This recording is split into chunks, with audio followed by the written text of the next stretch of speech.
Irmãos, na semana passada, nós começamos a estudar esse trecho de Gênesis, Gênesis 14, 18 a 24. Nós começamos esse estudo e nós caminhamos pelo versículo 18 apenas, 17 e 18 na verdade. Nós olhamos o 17 para dar o contexto aos irmãos aí dessa passagem e estudamos especificamente o versículo 18, no domingo à noite passado. E eu disse, a título de introdução, eu disse que esse trecho que nós lemos aqui, há alguns minutos atrás, eu disse que é possível dividi-lo para efeito de estudo, para facilitar a exposição do texto, eu disse que é possível dividi-lo em 3 partes. E eu coloquei um nome em cada pedaço, um nome em cada parte que nós tiramos aí do texto, parte em que nós dividimos o texto. Eu disse que os versículos 17 e 18, aqui envolvendo 17 também, pode receber o seguinte título: Abraão encontra-se com 2 reis diferentes. Esse seria o primeiro título que nós podemos atribuir a essa pequena porção que nós estudamos no domingo passado. Abraão encontra-se com 2 reis diferentes. O certo é dizer Abrão e não Abraão nessa altura da narrativa. Aqui ainda Abrão se chama Abrão, depois vai se chamar Abraão, ok? O segundo título, e nós estudamos isso tudo, vimos, os irmãos têm o sermão gravado, quem não assistiu e quer aprender algo especialmente sobre o versículo 18, pode acessar o nosso site ou o sermonáudio também e ter lá o sermão na íntegra, e pode então aprender as lições que nós estudamos no domingo passado aqui na nossa igreja. A segunda divisão desse texto, nós colocamos um outro título, um outro nome. E é o seguinte o nome dessa segunda divisão: Abraão responde ao rei de Salém. Abrão responde ao rei de Salém. Isso nós percebemos nos versículos 19 e 20. Esses 2 versículos, 19 e 20, recebem esse título: Abrão responde ao rei de Salém. E a terceira parte do texto, que vai dos versículos 21 a 24, recebe um outro título. Eu deveria estar estudando o dilúvio com vocês hoje, não? Seria melhor voltar e estudar sobre Noé e o dilúvio, para os irmãos ficarem mais tranquilos, sabendo que o mundo não vai acabar em água novamente, conforme nós já aprendemos. Então não fiquem preocupados com esse barulho não, porque o mundo não vai acabar de novo em água. Podem ficar bem tranquilos quanto a isso aí. Eu sei que o barulho distrai um pouquinho, mas não se preocupem. O máximo que pode acontecer é a enxurrada levar o seu carro embora. Ok? Mas se você está no seguro, fique bem tranquilo que o seguro cobre depois. Então veja aí o terceiro título que nós encontramos aqui, baseado nos versículos 21 a 24, o terceiro título que eu apontei para os irmãos, é Abrão responde ao rei de Sodoma. É o terceiro título. E os irmãos podem ver isso nesses versículos que eu falei, versículos 21 a 24. Então Abrão se encontra com 2 reis, já estudamos. Agora, vamos ver hoje, Abrão responde ao rei de Salém. E, por último, Abrão responde ao rei de Sodoma. Vamos então ver o segundo título hoje. Abrão responde ao rei de Salém. Veja aí o que diz o versículo 19. Vocês sabem, o versículo 19 é a continuação do que foi dito aí no versículo 18, dizendo que Melquisedeque, e nós já aprendemos algo sobre Melquisedeque, não tudo, mas tivemos algumas noções acerca de Melquisedeque. Aprendemos que Melquisedeque significa rei de justiça, e aprendemos também que a expressão rei de Salém significa rei de paz. E isso nós aprendemos inclusive por causa do ensino do autor de Hebreus, no capítulo 7 de Hebreus, quando ele trata desse assunto, e além de tratar desse assunto, ele dá o significado exato de rei de Salém e de Melquisedeque. Nós aprendemos que ele trouxe pão e vinho, ele era um rei bondoso, Melquisedeque era um rei bondoso, ele trouxe pão e vinho para ajudar os homens de Salomão. Eram 318 servos de Abraão que haviam nascido em sua casa, formavam ali um pequeno exército e foram ao encalço dos reis do Oriente que tinham prendido e levado Ló cativo. Ló era sobrinho de Abraão. Então Abraão sai ao encalço desses reis com o seu pequeno exército de 318 soldados ali nascidos em sua casa, e ele vai ao encalço desses homens até próximo de Dan, bem ao norte, no extremo norte da Palestina.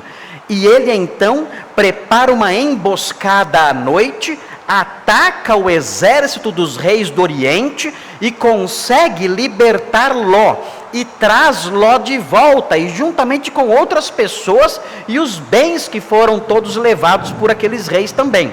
E ele traz então Ló de volta, e quando ele traz Ló de volta, Melquisedeque sai ao seu encontro, trazendo algo que pudesse gerar algum refrigério naqueles homens.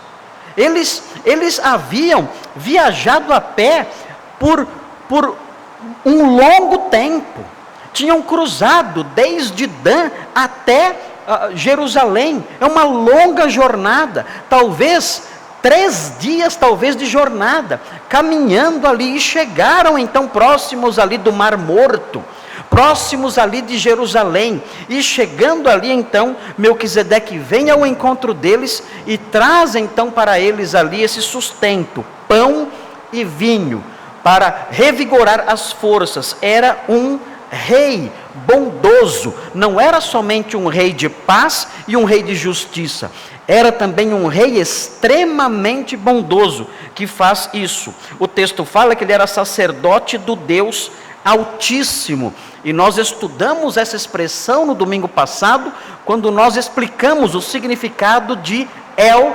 Elyon, o Deus Altíssimo, e falamos bastante sobre esse título, que é um dos nomes de Deus, El Elyon, um dos nomes El. Há vários nomes El de Deus, esse é um deles, El Elyon, o Deus Altíssimo. Muito bem, quando nós chegamos no versículo 19, e começamos a tratar sobre a resposta de Abrão ao rei de Salém, nós encontramos já logo a princípio o que Melquisedeque disse para Abrão. Vejam que Melquisedeque disse a Abrão, aí no versículo 19, ele fala assim: abençoou ele a Abrão e disse: bendito seja Abrão pelo Deus Altíssimo. Ele diz, mais uma vez aparece a expressão El Elyon, é assim que Melquisedeque se refere a Deus. Esse é o título, é um título cananita que é atribuído ao Deus verdadeiro, o Deus Altíssimo. É assim que Melquisedeque conhece o Deus verdadeiro. É o nome que Melquisedeque dá ao Deus verdadeiro. Melquisedeque talvez não soubesse que o nome do Deus verdadeiro é Yahweh. Ele não sabia disso. Em português nós falamos Javé, ou falamos Jeová. Na verdade, nós não sabemos como se pronuncia o nome de Deus, porque o nome de Deus é composto na língua hebraica por quatro consoantes. Não tem vogais no hebraico. Então nós não sabemos como pronunciar esse nome por causa da ausência de vogais. Se nós quisermos transliterar o nome de Deus, ficaria assim: YHWH. São 4 letras. YHWH. Como é que se pronuncia isso? Como é que eu pronuncio YHWH? Não há como pronunciar isso, nós não sabemos. Os hebreus sabiam por causa da tradição oral. Mesmo não tendo vogais ali escritas, claro que eles pronunciavam vogais ao falar. Então, quando eles olhavam esse nome, eles pronunciavam corretamente esse nome, até o tempo em que isso era permitido. Mas houve um tempo em que os judeus pararam de pronunciar esse nome, porque diziam que era um nome tão sagrado, que eles não pronunciavam mais. Em vez de falar YHWH e pronunciar isso como era pronunciado, eles passaram a dizer Adonai. Quando eles estavam lendo o texto e chegavam no tetragramaton, nas 4 letras que eu mencionei, YHWH, quando eles chegavam nisso, eles paravam e liam Adonai, que significa Senhor, e não pronunciavam o nome. Consequentemente, a pronúncia se perdeu. E nós não sabemos então como pronunciar esse nome. Nós não sabemos dizer o nome hebraico de Deus. Nós não sabemos. Mais tarde, quando os judeus massoretas tentaram inventar padrões vocálicos, e de fato inventaram sinais vocálicos, eles pegaram as vogais de Adonai e colocaram as vogais de Adonai no tetragramaton. E aí ficou a pronúncia em português, Jeová. E aí então nós falamos isso, o nome de Deus é Jeová. Mas nós não sabemos se é assim que pronuncia mesmo. Só aceita Testemunhas de Jeová tem certeza que é assim, só eles no mundo têm certeza que é assim. Mas na verdade, ninguém sabe como se pronuncia. Você pode pronunciar Yahweh, Yahvé, nós não sabemos ao certo como é, não sabemos. Aqui nós aprendemos que Melquisedeque chamava Yahweh, ou Jeová, ou Javé, de El Elyon, o Deus Altíssimo. E o que é interessante notar aqui é que Melquisedeque diz que o Deus Altíssimo é aquele que possui os céus e a terra. Ele é o possuidor dos céus e da terra. Essa expressão possuidor vem de um verbo que pode significar tanto possuidor como criador.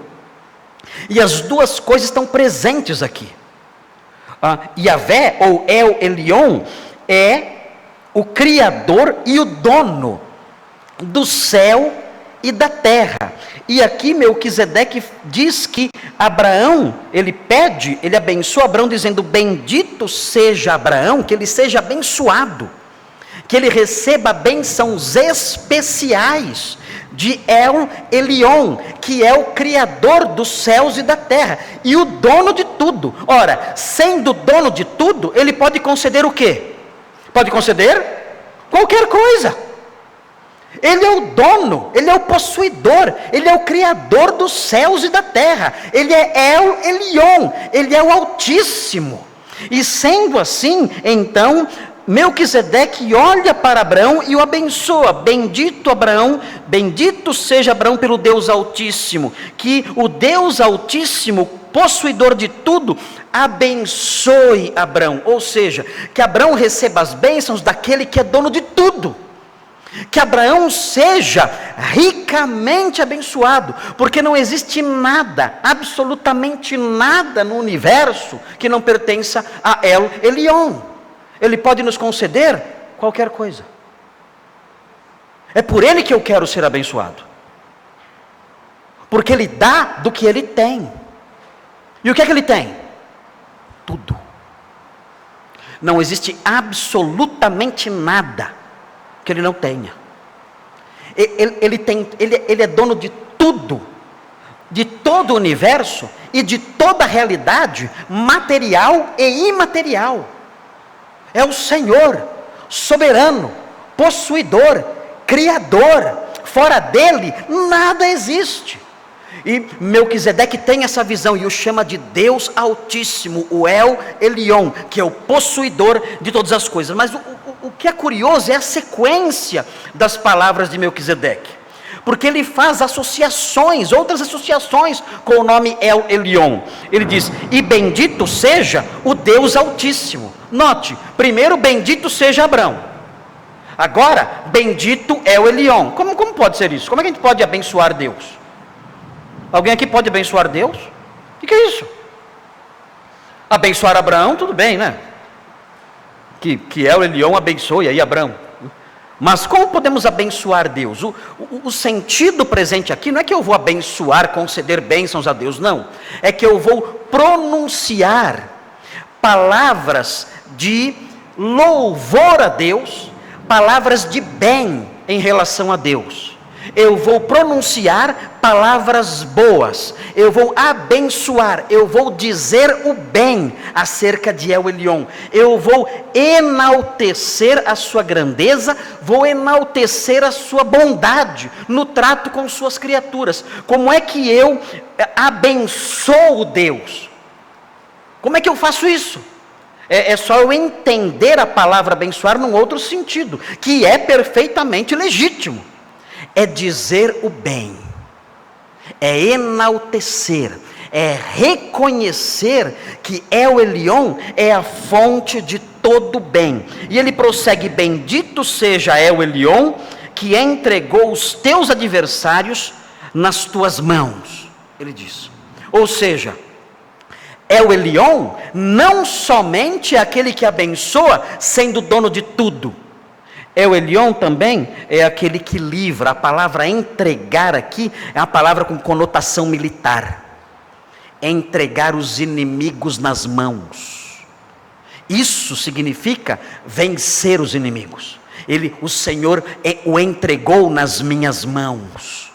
É uma expressão militar. Eu fui vitorioso porque o Senhor entregou os meus inimigos nas minhas mãos.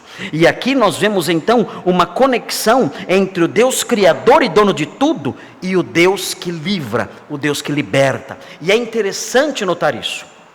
Nós não fazemos geralmente essa associação, mas quando nós passamos pela necessidade de livramento, é extremamente salutar, é extremamente incentivador da fé, lembrar que o Deus a quem nós estamos recorrendo em busca de socorro é o Deus criador dos céus e da terra. Eu preciso de socorro e eu me lembro, eu vou pedir ao Deus criador dos céus e da terra. Quando eu digo isso, a minha fé dá um salto. Quando eu digo isso, se a minha fé era desse tamanhinho, ela se expande, ela cresce. Eu olho para as galáxias e eu digo, eu vou pedir socorro ao Deus criador das galáxias. E Ele, que é o Todo-Poderoso, dono, criador de tudo, tem força e poder para me livrar. Como livrou Abraão, como entregou seus inimigos nas suas mãos, Ele pode me livrar também. Basta uma palavra dele para me livrar. Ele disse uma palavra para criar o universo. Ele criou o universo com frases. Ele pode me libertar também com uma frase. Ele é o Criador. Quando nós olhamos o Salmo 121:2, nós vemos que o salmista descobriu isso. Veja o Salmo 121:2. Nós temos que aprender essas coisas. A nossa vida devocional deve ser regida por essas verdades. Nós não podemos criar conceitos intuitivos, meramente intuitivos. Nós não podemos criar conceitos a partir da inódia presente, dos hinos, dos corinhos que são cantados por aí afora hoje em dia, que são mais inetos de autoajuda ou coisas assim. Não, nós temos que criar a nossa mentalidade cristã, a nossa concepção de Deus, a nossa vida de oração, a nossa vida de adoração a partir da Escritura. E quando nós olhamos para a Escritura, nós vemos essas associações. O Deus Criador é o Deus que livra. Lembre-se sempre, Senhor, preciso de socorro. Ó Deus Criador, socorre-me. Ó Deus, fundador do universo, estende a mão e me ajude. O Senhor é todo poderoso. E quando eu me lembro do Deus Criador, a minha fé se infla, ela cresce, ela aumenta. Veja o que diz o Salmo 121:2. Diz assim, versículo 1: eleva os olhos para os montes. De onde me virá o socorro? Por que ele olhou para os montes? Estava viajando, indo para Jerusalém. Esse aqui é um dos salmos de romagem. É um dos salmos de peregrinação, Salmo 121. É um dos. Ele estava indo para Jerusalém. Os peregrinos iam para Jerusalém para as festas de adoração a Yahvé. E eles tinham que passar pelos montes. E o que havia nos montes? O que havia nos montes? Ali os bandidos se reuniam para fazer ciladas, armadilhas, salteadores, pessoas perigosas. E os peregrinos tinham que passar pelos montes. E eles olhavam para os montes com medo. Eu sei, eles diziam, nós sabemos que ali nos montes é o esconderijo, ali são os esconderijos dos salteadores. Ali eles se escondem para as suas armadilhas, porque eles sabem que nós temos que passar por lá. Elevo os meus olhos para os montes, e agora? De onde virá o socorro? Elevo os meus olhos para o morro, aqui no Rio de Janeiro, né? Elevo os meus olhos para os morros. De onde virá o socorro? Eu sei que o perigo está lá. Aqui em São Paulo não é morro, né? Qualquer outro lugar aí. Elevo os meus olhos para esses lugares perigosos. De onde virá o socorro? E aí vejam a resposta dele. O meu socorro vem do Senhor, Ele é quem livra. Veja o restante do versículo. O meu socorro vem do Senhor, que fez o céu e a terra. Ele cria essa conexão. O Deus que livra é o Deus que fez os céus e a terra. Melquisedeque fez essa conexão. Deus é o possuidor, o criador dos céus e da terra, e ele livrou Abraão. Vejam também o Salmo 124:8. Vejam o que diz. O nosso socorro, diz aqui o texto, 124:8, o nosso socorro está em o nome do Senhor, Criador do céu e da terra. Mais uma vez, o salmista faz isso. Há uma conexão entre o Deus Criador e o Deus que livra, o Deus que liberta. Eu gosto muito de uma experiência que eu tive aqui na igreja, eu já contei ela outras vezes aqui para os irmãos, mas eu vou contar novamente para aqueles que são mais recentes aqui. Eu me lembro que uma senhora uma vez me telefonou apavorada, dizendo: Pastor Marcos, eu não sei o que eu faço, meu vizinho é um demônio, ele é terrível, ele é alguém que eu não sei mais o que fazer, ele e toda a família, né? É o demônio mor e os demôniozinhos ali junto com ele, morando ali junto com ele, e tornam a minha vida um inferno, porque eles me ofendem, esse vizinho me ofende, e as filhas dele me ofendem também, e me provocam o dia todo, me difamam pelo bairro, dizendo coisas horríveis a meu respeito. Eu estou tentando fazer um muro para separar a nossa propriedade, para que eles não fiquem olhando aqui para o meu lado, e me provocando, e me desrespeitando, mas quando eu construo o muro, eles, aproveitando que o cimento ainda está fresco, eles vão lá e derrubam. Então não tem condições, eu não sei mais o que fazer. O que eu vou fazer? Chamar a polícia não resolve nada.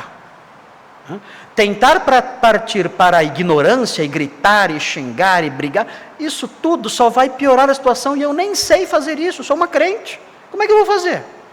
Eu não tenho saída, eu não tenho solução. E a minha vida está terrível, é uma tristeza enorme, é um problema que eu não vejo saída. Então, ao telefone, conversando com essa irmã, me sensibilizei muito, porque realmente, irmãos, um problema desse tipo acaba com a nossa paz, tira a nossa saúde, destrói toda a alegria que nós temos, um problema assim destrói. E eu então me lembro que eu disse a essa irmã: irmã, o que nós podemos fazer é orar a Deus, não temos outro jeito. A irmã sabe das vias normais que qualquer pessoa toma, né? Sabe que essas vias não são suficientes, porque infelizmente nós estamos desamparados pelo Estado. Sabe que a via da violência, do ataque, do dar o troco não vai resolver nada, e a irmã nem seria capaz de fazer algo assim. Então, o que nos resta? Sabe o que nos resta? Nos resta tudo, que é o Senhor. Vamos orar, pedir a Deus que nos socorra. Eu me lembro que nós oramos, e eu estava com essa lição na minha cabeça, e eu me lembro de ter orado dizendo: Senhor, o Senhor criou os céus e a terra.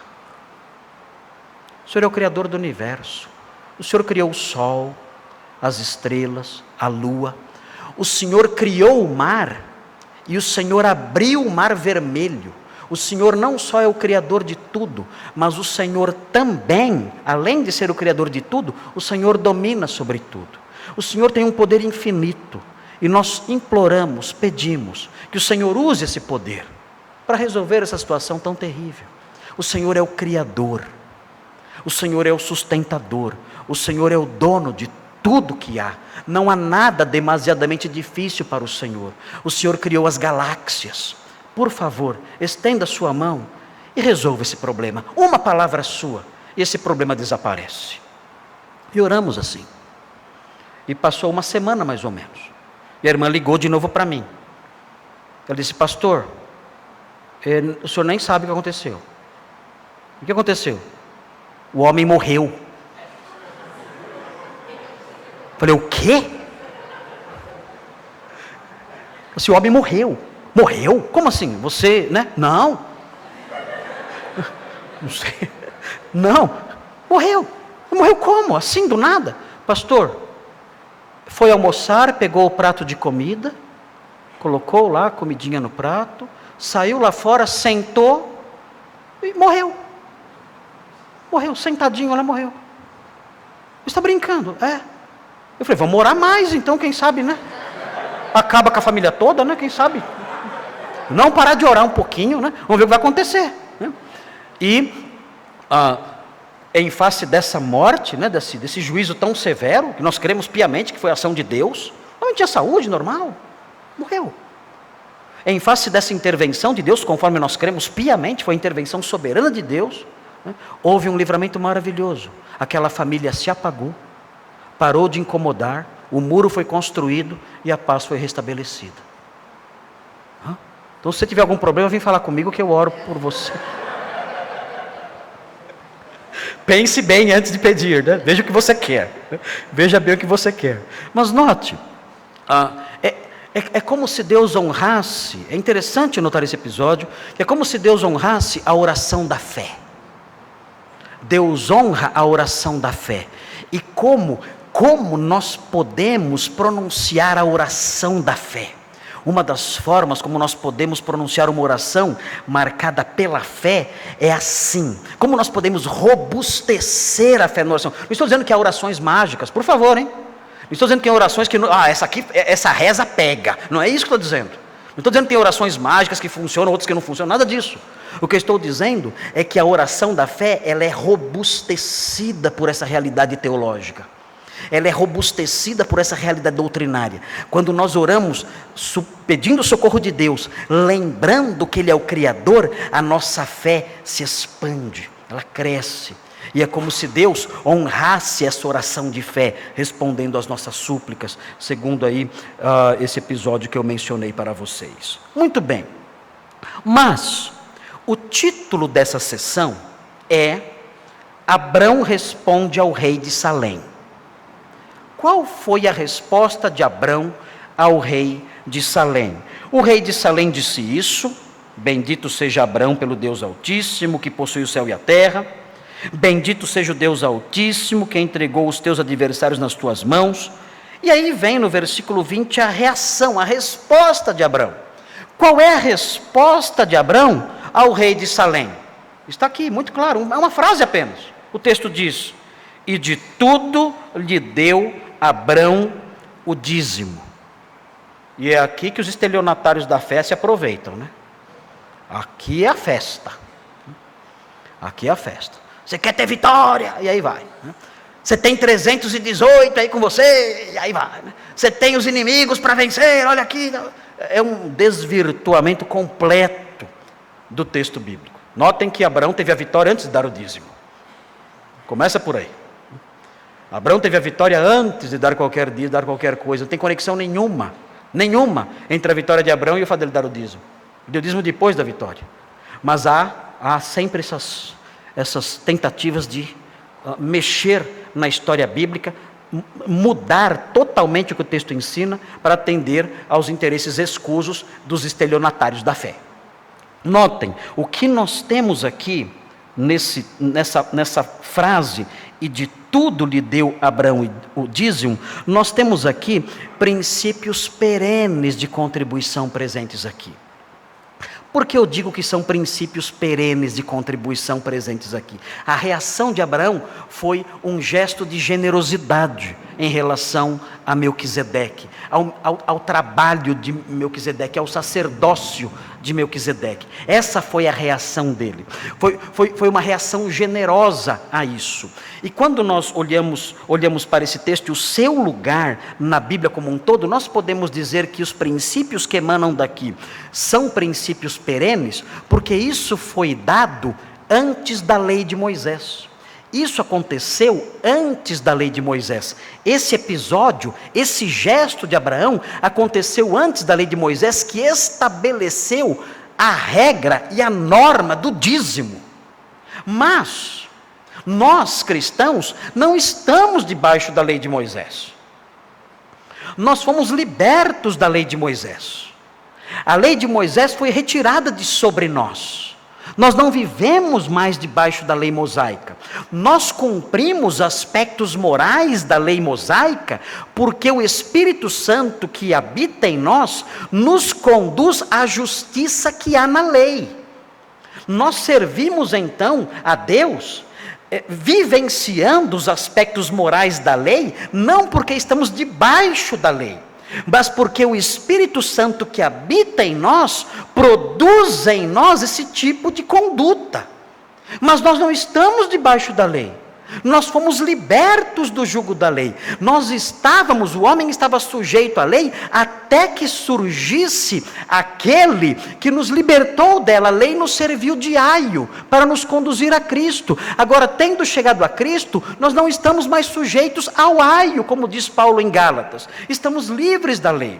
Então, se estamos livres da lei, nós estamos livres também da obrigação legal de dar o dízimo.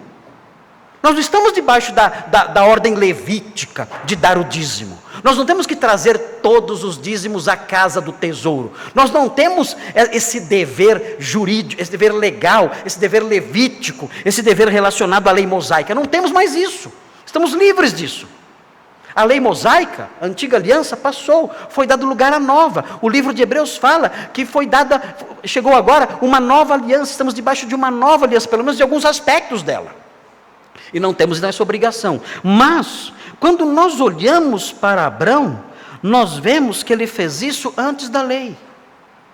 Ele não estava sujeito à lei, como nós não estamos.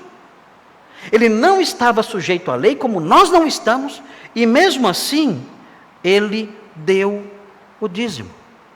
Por quê? E é aqui então que nós encontramos princípios gerais e perenes de contribuição. E quais são? Olhando para a história toda, nós podemos extrair alguns que eu quero compartilhar com os irmãos. Primeiro, isso que ele fez como um servo de El Elyon. Ele não fez como servo de outros deuses. Ele fez como um servo de El Elyon. Quando os irmãos olham para o versículo 22, os irmãos veem o seguinte: mas Abraão lhe respondeu: levanto a mão ao Senhor, aqui ele fala Yahweh, o Deus Altíssimo, é o Elion, o que possui os céus e a terra, e juro que nada tomarei de tudo que te pertence. Abraão era um servo de El Elyon, era um servo do Deus Altíssimo, e ele, como servo do Deus Altíssimo, ele realiza esse gesto, ele entrega esse dízimo, como é chamado aqui. Ele entrega a 10ª de tudo que ele trouxe. Ele entrega, por quê? Ele é um servo de El Elyon. Então nós aprendemos o que aqui?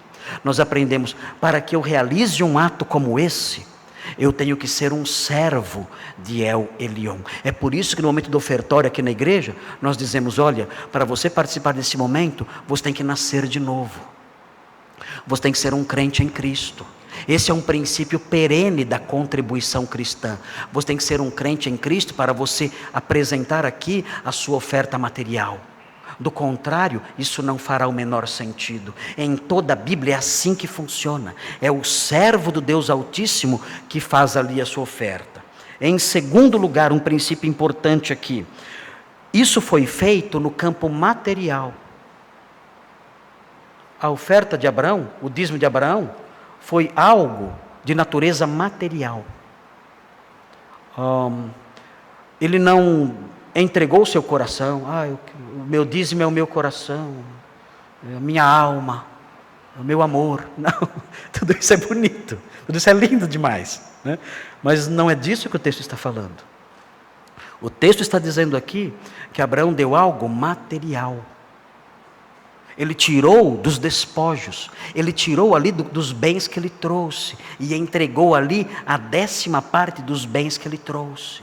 Não foi algo espiritual, não é algo que pode ser espiritualizado, não. Nós vivemos num mundo material, nós dependemos de coisas materiais para viver, e as coisas materiais não são ruins, as coisas materiais são boas, e as coisas materiais são boas porque Deus as criou, e tudo que Deus criou é bom.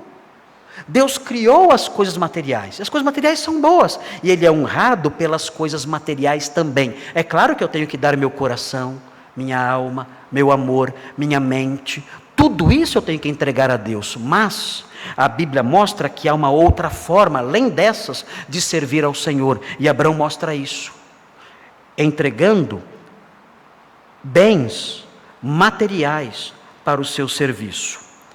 Outro princípio importante, isso foi feito de modo generoso.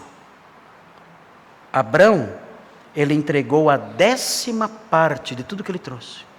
Uma grande porção, a 10ª parte. É bastante. Ele não pegou uma ovelhinha e falou: toma, Melquisedeque, vai lá e faz um sacrifício para Yahvé. Vai lá e faz um sacrifício para El Elyon. Tá aqui uma ovelhinha para você. Ele não foi assim que ele fez. Ele foi generoso nessa sua oferta. Outro princípio importante, isso foi feito como expressão de gratidão e reconhecimento. Isso que é bonito na teologia da contribuição cristã. Isso foi feito como expressão de gratidão e reconhecimento. É interessante quando nós olhamos o versículo 20, porque o texto fala que o Deus Altíssimo entregou algo nas mãos de Abraão. O Deus Altíssimo entregou algo a Abraão. E aí no finalzinho o que acontece? Abraão entrega algo ao Deus Altíssimo. É uma expressão de gratidão. É o inverso do que dizem hoje em dia, né? Hoje em dia fala assim: olha, você tem que dar uma oferta para você receber. Aqui no texto bíblico é o oposto. Aqui Abraão fala: eu recebi. Deus me entregou os meus inimigos. Eu então agora vou entregar algo também. É a expressão de reconhecimento. Deus me abençoou. Deus me deu algo. Eu quero lhe dar algo também. É muito triste ver como o nosso povo tem sido enganado nesse campo. Há pessoas que perderam tudo, por causa de ensinos falaciosos, mentirosos, enganosos, pessoas que têm suas vidas totalmente destruídas, porque não leram e não aprenderam um versículo como esse. Eu recebi aqui na igreja há vários anos um jovem, ele veio aqui, e ele queria ser membro da nossa igreja, e ele disse o seguinte para mim: pastor Marcos, eu gosto muito aqui da igreja, eu quero ser membro aqui. Só que tem uma igreja que eu gosto muito, e eu queria saber se eu posso ser membro aqui e frequentar essa igreja também. E eu perguntei: mas qual é a igreja que você gosta tanto e que você quer frequentar estando aqui? Ele disse: olha, pastor, eu gosto muito da Igreja Universal do Reino de Deus, eu gosto muito dessa igreja. E eu quero ser membro aqui e quero ir lá também com certa frequência. Eu gosto das atividades que são feitas lá e tudo mais. Tem lá a Fogueira Santa, tem outras 318 pastores e coisas assim. Eu gosto dessas campanhas. Então eu disse a ele: olha, é simples, aqui na nossa igreja é simples, né? Se você for membro aqui e eu souber que você está frequentando a Igreja Universal do Reino de Deus, você vai ser expulso por prática de feitiçaria. Aqui na igreja será este o procedimento aqui. Se você for um membro e frequentar essa seita, você será expulso com base nisso, na prática de feitiçaria. Você será considerado um feiticeiro gospel. É um feiticeiro gospel. E então, como um feiticeiro gospel, eu vou dar mais peso para a palavra feiticeiro do que para a palavra gospel, e você será expulso. Aqui a igreja vai se reunir, vai expulsar você daqui. É assim que vai funcionar aqui na nossa igreja. E ele se assustou com isso, disse: então eu não vou ficar aqui não. E foi embora, sumiu, foi para a feitiçaria gospel, né? E ficou lá na feitiçaria gospel durante muitos anos. Os anos se passaram, muito tempo, muitos anos se passaram.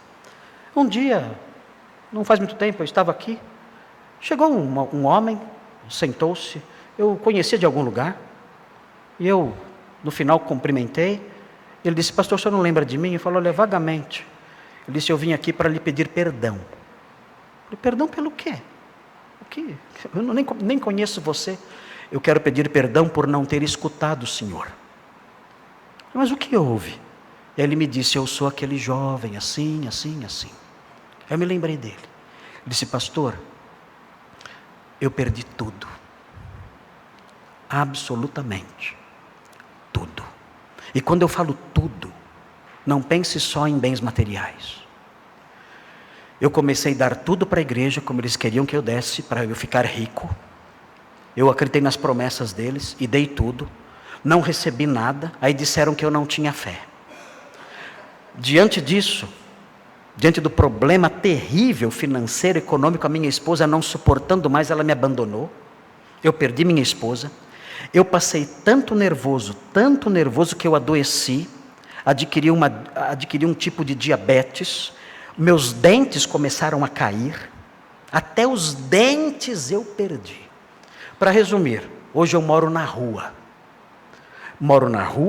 não tenho casa, não tenho família, não tenho emprego, não tenho saúde. Eles arrancaram tudo de mim, tudo.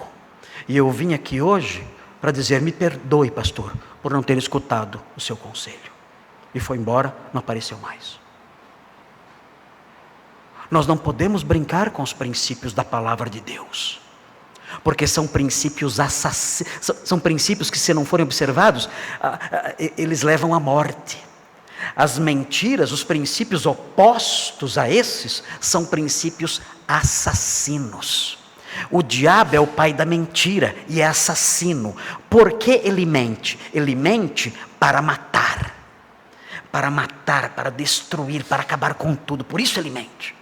E esses homens que ensinam essas mentiras, eles não somente querem explorar o povo, eles são instrumentos do diabo para destruir vidas para sempre, deixar vidas em situações de miséria irremediável. Não há o que fazer mais.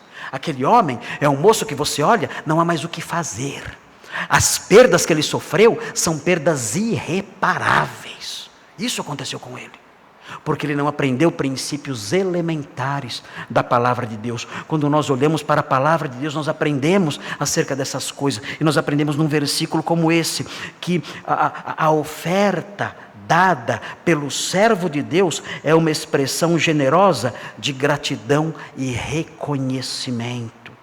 Deus me deu algo, eu quero expressar o meu amor por Ele, eu quero fazer isso. E eu vou expressar a minha gratidão por aquilo que Ele me deu. Foi assim que Abraão fez. E esse é um princípio que deve permear os nossos atos de contribuição. Outro princípio presente aqui, notem bem, é que Abraão fez isso de modo voluntário. Ele não era obrigado a dar nada. Abraão não tinha que dar absolutamente nada ali para Melquisedeque. Nada. Mas ele fez isso de modo espontâneo, de modo livre, sem ninguém forçá-lo a isso. E esse é um princípio importante da contribuição. Todo crente, quando contribui, deve fazer isso com o coração voluntário, livre, espontâneo. Ele não pode dar a oferta, porque se ele não der, a igreja vai discipliná-lo, ou o pastor vai dar uma bronca nele, ou coisas assim. Não, ele deve fazer isso voluntariamente, porque nada o obriga a dar, a não ser o coração marcado pela gratidão. E um outro fator importante aqui, isso foi feito tendo em vista o serviço sagrado. Por que estou dizendo isso? Abraão deu esse dízimo para que Melquisedeque o usasse no sacerdócio dele. O ministério sacerdotal de Melquisedeque certamente exigia a necessidade de certos bens. E então Abraão deu isso a ele, tendo isso em vista. Olha, essa oferta é para o exercício do seu sacerdócio, ele diz. E isso é importante notar, porque muitas pessoas dizem assim: eu não vou dar nenhuma oferta na igreja, porque eu vou usar a minha oferta para ajudar os pobres, os meus parentes, enfim. E é bom ajudar os pobres, e é bom ajudar os parentes. Mas o servo de Cristo, ele se preocupa também em cooperar com a manutenção do ministério sagrado. Ele se preocupa também em participar da manutenção do serviço santo, não somente das necessidades que nós vemos aí ao nosso redor. Essas coisas todas Abraão reconheceu. Abraão podia falar assim: olha, eu vou dar aqui uma oferta para você ajudar os pobres de Salém, porque em Salém deve ter pessoas pobres, pessoas carentes, pessoas necessitadas. Eu vou então dar aqui algumas coisas para você ajudar os pobres. Mas não foi isso que ele fez. Ele deu a Melquisedeque uma oferta para o serviço sagrado. Ele queria que parte daquilo que ele tinha fosse usado no serviço sagrado, e por isso ele contribuiu daquela forma.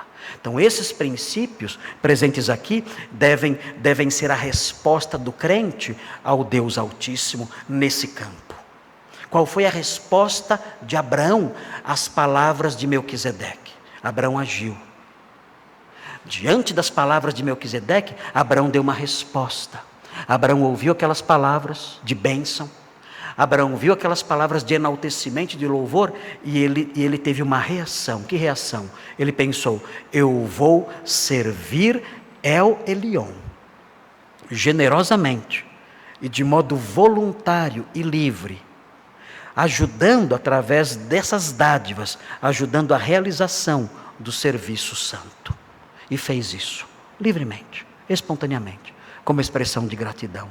Essa é uma das respostas do servo de Deus diante da grandeza e das obras de El Elyon. A Bíblia diz: honre ao Senhor com os seus bens. Honre ao Senhor com as primícias da sua colheita.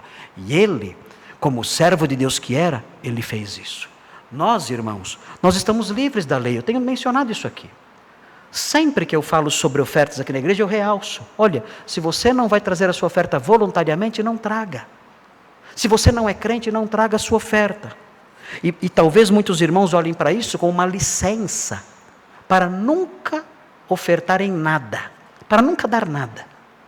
Talvez encontrem nisso uma poltrona para se sentar e dizer: eu estou bem, porque não dou nada e não sou obrigado a isso, estou livre do jugo da lei, só vou fazer isso quando eu sentir no meu coração.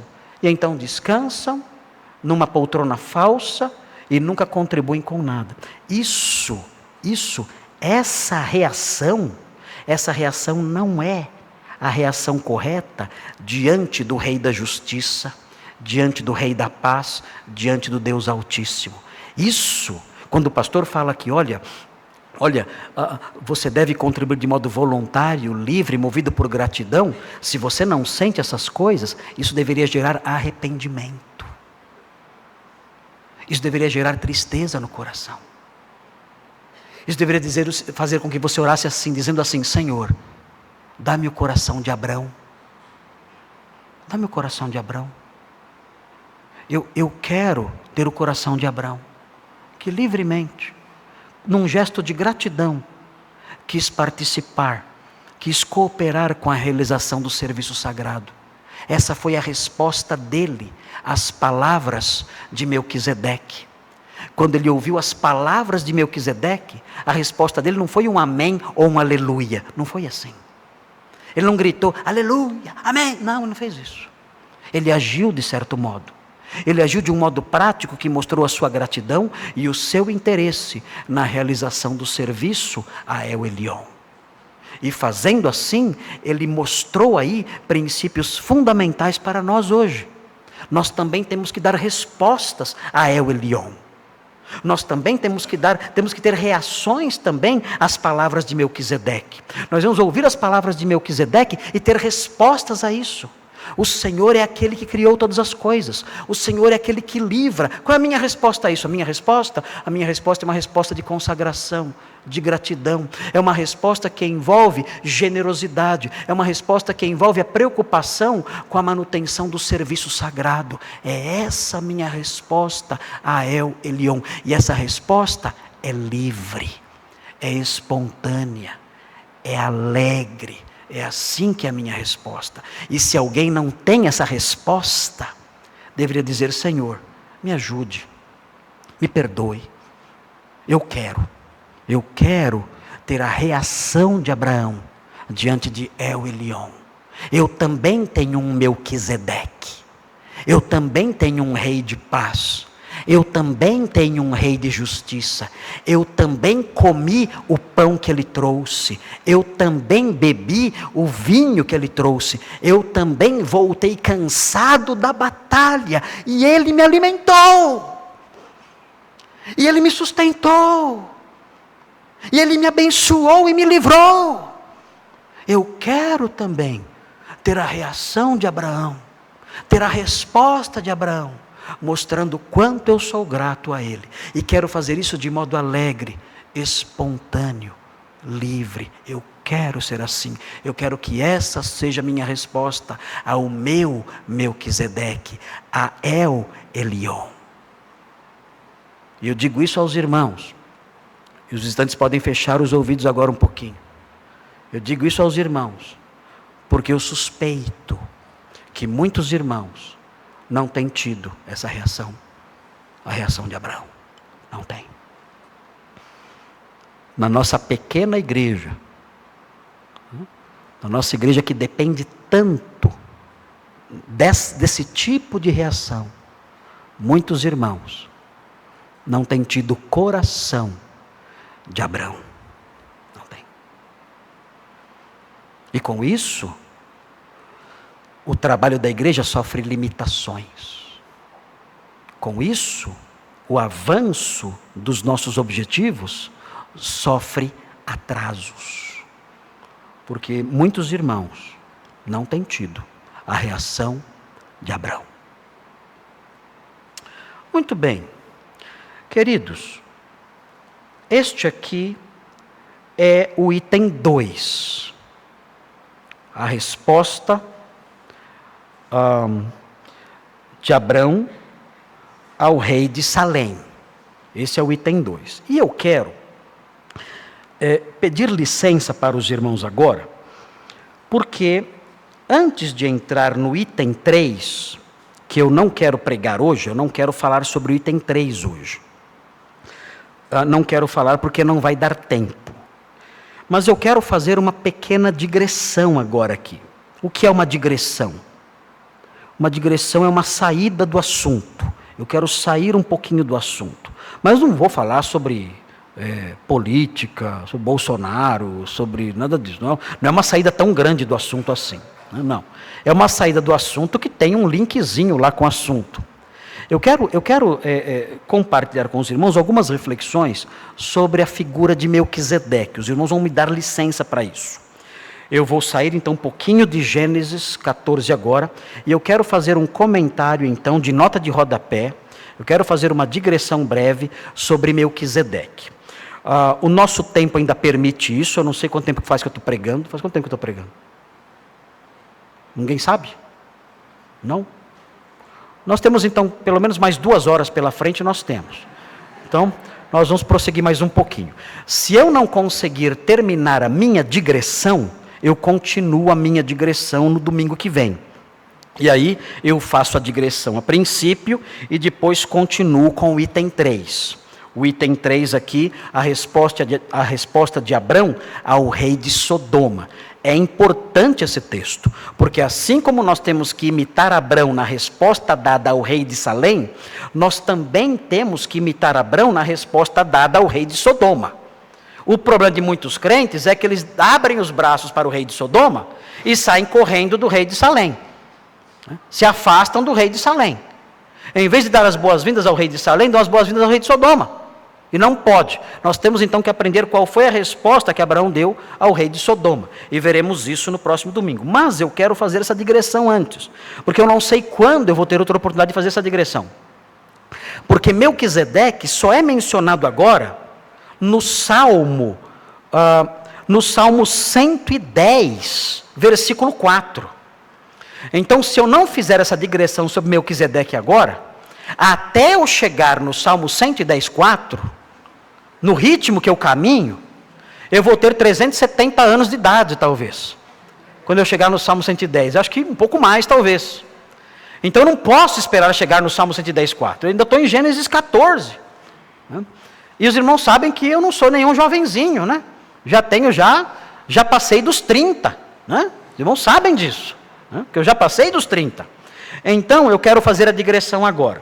Como eu disse para os irmãos, o Salmo 110, 4 é o outro lugar no Antigo Testamento que fala sobre Melquisedeque. E não se preocupem com a minha digressão, porque eu não quero cansar vocês. Eu quero instruir vocês, a fim de preveni-los contra desvios e a fim de preveni-los contra a ignorância. Porque a ignorância é a mãe de todos os erros. Todos os erros dos cristãos, são fundamentados na ignorância. Sempre. Então o meu papel é instruir os irmãos, para que os irmãos conheçam as coisas, e não sendo ignorantes nessas coisas, não caiam nos erros, muitos dos quais sendo proclamados hoje em dia. Aliás, na semana que vem eu quero falar sobre um erro muito comum que está acontecendo no meio evangélico, e eu quero tratar algo relacionado a essas questões de Melquisedeque e tudo mais. Note aqui o Salmo 110, versículo 4. O texto diz assim, Salmo 110, 4.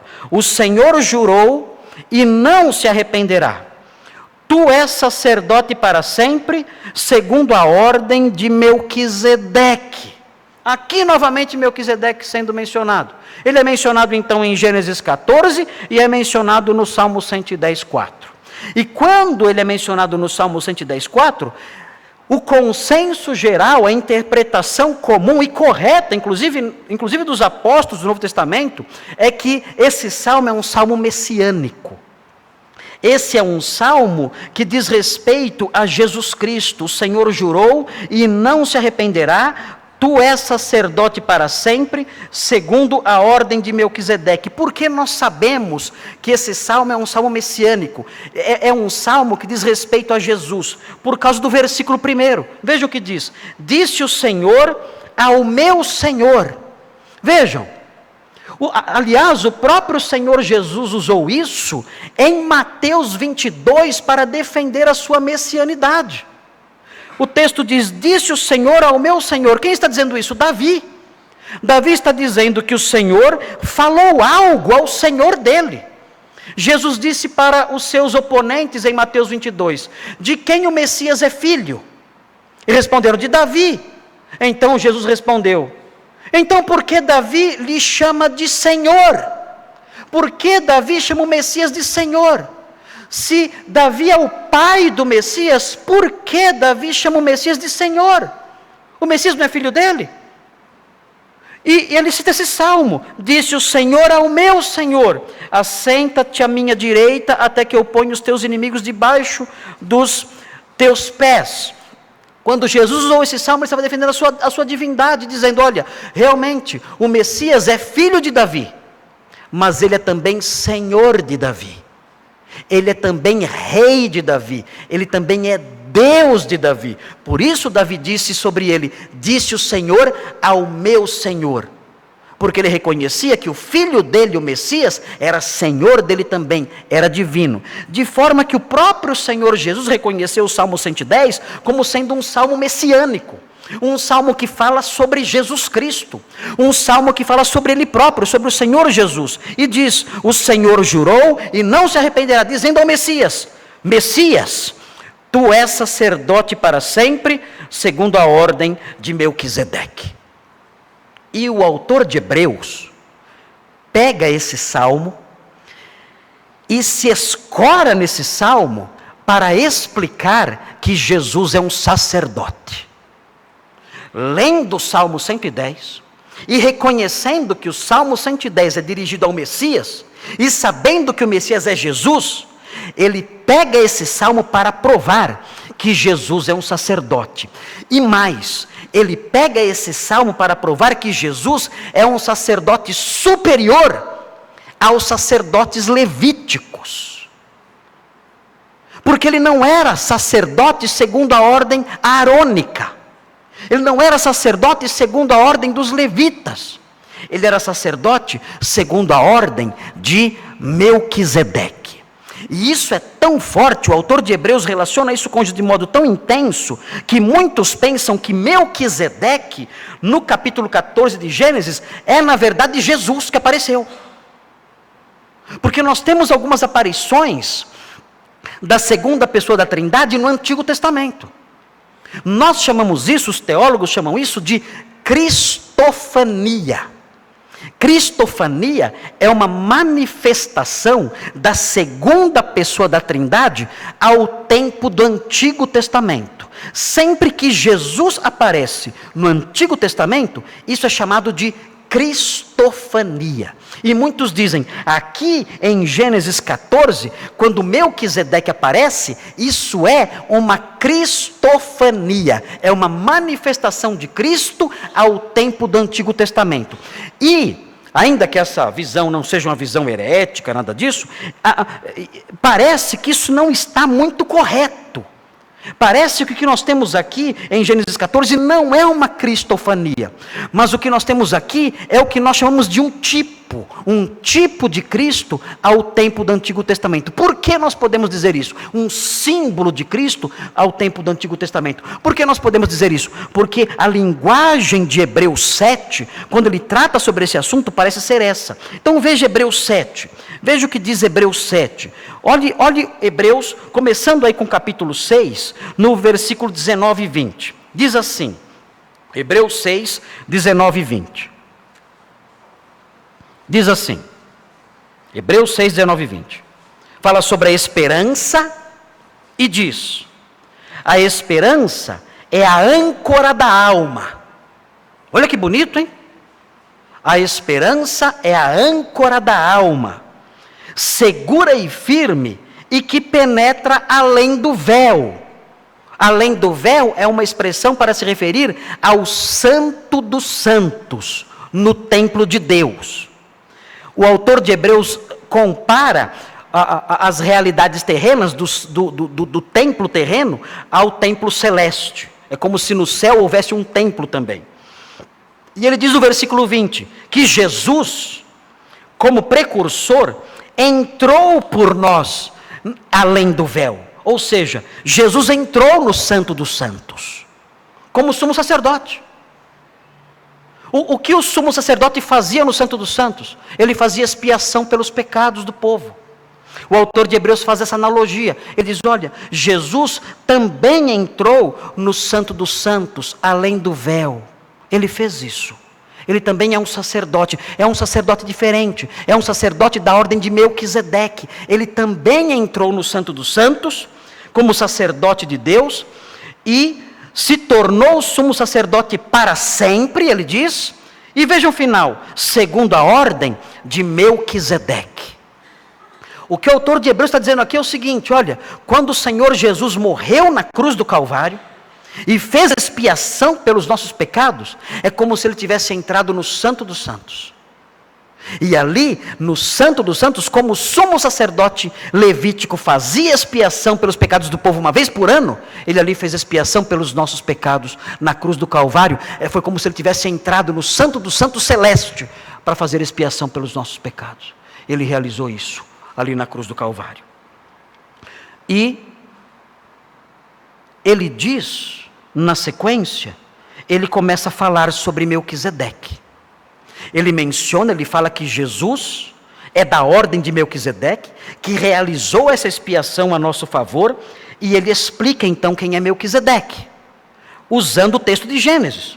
Ele fala, porque este Melquisedeque, rei de Salém, sacerdote do Deus Altíssimo, que saiu ao encontro de Abraão quando voltava da matança dos reis e o abençoou, para o qual também Abraão separou o dízimo, conforme aprendemos hoje, de tudo. Primeiramente se interpreta rei de justiça, depois também é rei de Salém, ou seja, rei da paz, sem pai, sem mãe, sem genealogia, que não teve princípio de dias, nem fim de existência. Então aqui alguns dizem, está vendo? Melquisedeque não tem pai, não tem mãe, não tem genealogia, não teve princípio de dias, não teve fim de existência. Melquisedeque, que aparece em Gênesis 14, é Jesus, é o próprio Jesus. Mas notem bem, o que o autor de Hebreus está dizendo é que o texto de Gênesis 14 não menciona. O texto de Gênesis 14 não fala sobre a genealogia de Melquisedeque, não fala sobre o fim da sua vida, não fala sobre o princípio da sua vida, não fala nada disso. É isso que o autor de Hebreus está dizendo. E a prova, a evidência de que ele não é Jesus vem a seguir. Entretanto, feito semelhante ao Filho de Deus. É a palavra semelhante. Melquisedeque era uma espécie de cópia prévia do Filho de Deus. Esse é o sentido da palavra que aparece aqui, traduzida como semelhante. Melquisedeque era uma cópia prévia do Filho de Deus. Ele não era o próprio Filho de Deus. Ele não era Jesus pré-encarnado. Ele era uma cópia prévia do Filho de Deus. O texto diz, permanece sacerdote perpetuamente. E o significado disso é que o sacerdócio dele não tem fim. O sacerdócio de Melquisedeque não tem fim. Que ele é diferente de Jesus, aparece no versículo 15, que diz, e isto é ainda muito mais evidente, quando a semelhança de Melquisedeque se levanta outro sacerdote, que é Jesus, que é um sacerdote que se levantou segundo a ordem de Melquisedeque. Ele é uma cópia que veio antes. Melquisedeque era uma cópia que veio antes, e Jesus pertence à ordem dele. E por que é importante que nós tenhamos um sacerdote da ordem de Melquisedeque? Por que o autor de Hebreus realça tanto isso? Por que o autor de Hebreus insiste em dizer que o sacerdócio de Jesus é superior, especialmente porque ele é da ordem de Melquisedeque? Quando nós olhamos para os textos de Hebreus, nós aprendemos por quê. O texto de Hebreus 6, que nós já lemos, fala que ele obteve para nós uma redenção completa e definitiva. E no capítulo 7, versículos 11 e 12, isso é repetido. Vejam o que diz o versículo 11 e o versículo 12. Fala assim, se portanto a perfeição houvera sido mediante o sacerdócio levítico, pois nele baseado o povo recebeu a lei, que necessidade haveria ainda de que se levantasse outro sacerdote segundo a ordem de Melquisedeque, e que não fosse contado segundo a ordem de Arão? Pois quando se muda o sacerdócio, necessariamente há também mudança de lei. Nós aprendemos aqui que Melquisedeque é um novo sacerdote. Jesus Cristo representa um novo sacerdócio, segundo a ordem de Melquisedeque, que se levantou para substituir o sacerdócio levítico.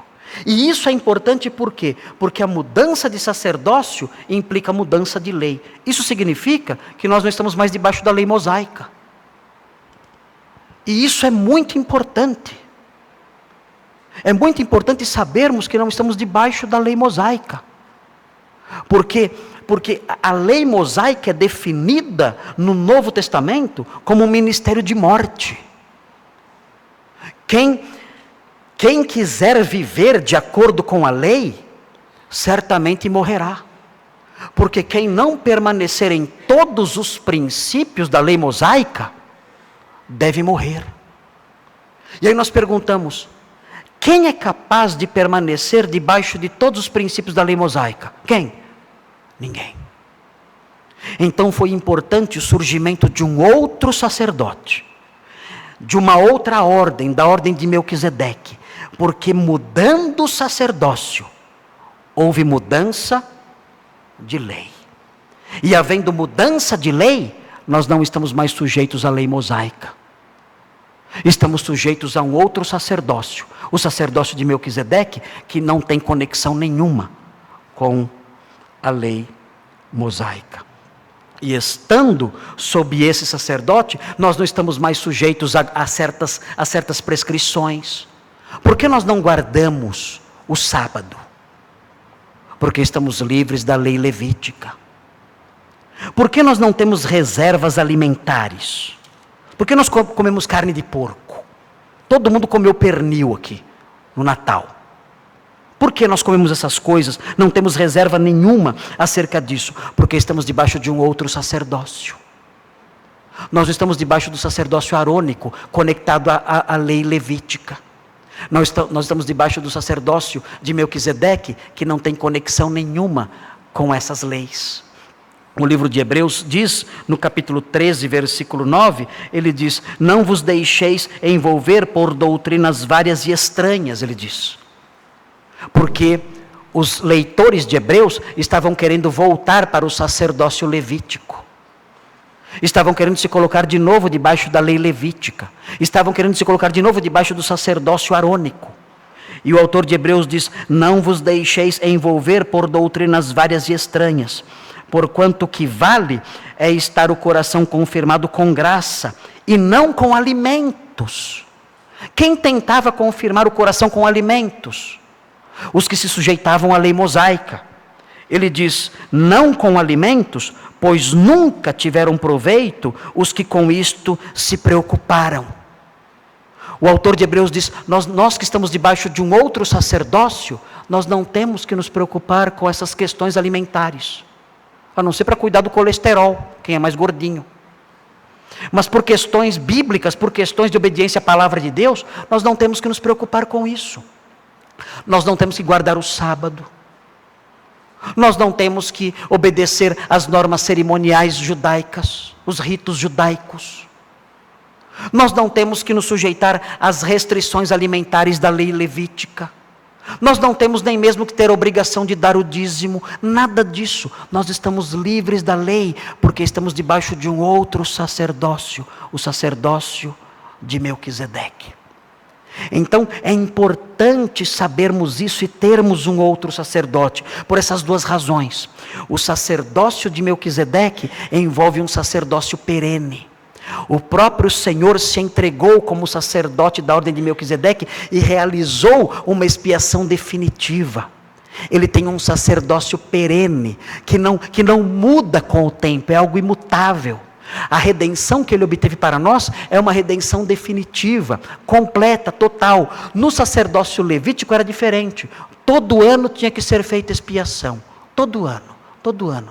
Porque aquele sacerdócio não tinha força para manter os pecados perdoados. Todo ano era renovado o sacrifício de expiação. No sacerdócio de Melquisedeque é diferente. Melquisedeque, ele oferece a si mesmo, o novo Melquisedeque oferece-se a si mesmo num sacrifício perene, num sacrifício eterno, dentro de um sacerdócio que não tem fim. E mais, além dele fazer uma expiação definitiva por nós, de uma vez por todas, ele também nos livra do jugo da lei. Nós não estamos mais debaixo dessas normas todas, dessas ordenanças todas. Estamos livres e salvos. Por que é importante estarmos debaixo do novo sacerdócio, do sacerdócio de Melquisedeque? Porque debaixo desse sacerdócio, nós estamos salvos e livres. E estarmos salvos e livres é tudo de que nós precisamos. Quem não está debaixo do sacerdócio de Melquisedeque não é salvo e nem livre. Quem não está debaixo do sacerdócio de Melquisedeque está perdido e é um escravo. Mas a palavra de Deus ensina que há uma outra ordem, diferente da ordem levítica, que é capaz de salvar, que é capaz de libertar. E todo aquele que crê em Cristo é beneficiado pelo ministério realizado por esse novo sacerdote. Todo aquele que crê em Cristo tem os seus pecados perdoados. É feita expiação por ele foi feita. E ele é beneficiado por essa expiação que foi feita de uma vez por todas. Todo aquele que crê em Cristo se coloca debaixo dessa nova ordem e está livre da lei mosaica e das suas consequências destruidoras. E a pergunta que fica é a seguinte: você está debaixo do sacerdócio de Melquisedeque? Você está debaixo do sacerdócio daquele que é o Rei da Justiça e o Rei da Paz? Você está debaixo desse sacerdócio? Você já recebeu do seu pão e do seu vinho? Você já foi ao seu encontro? Você já ouviu vindo ao seu encontro e foi ao seu encontro? E você já o recebeu, o Rei da Paz, o Rei da Justiça? E já foi beneficiado pelo seu sacrifício expiatório único e insubstituível? E já foi liberto do jugo da lei que escraviza e que não salva ninguém? Você já está debaixo do sacerdócio de Melquisedeque? Você tem um rei sacerdote em que você confia a sua esperança de vida eterna? Essa é uma pergunta importantíssima para nós.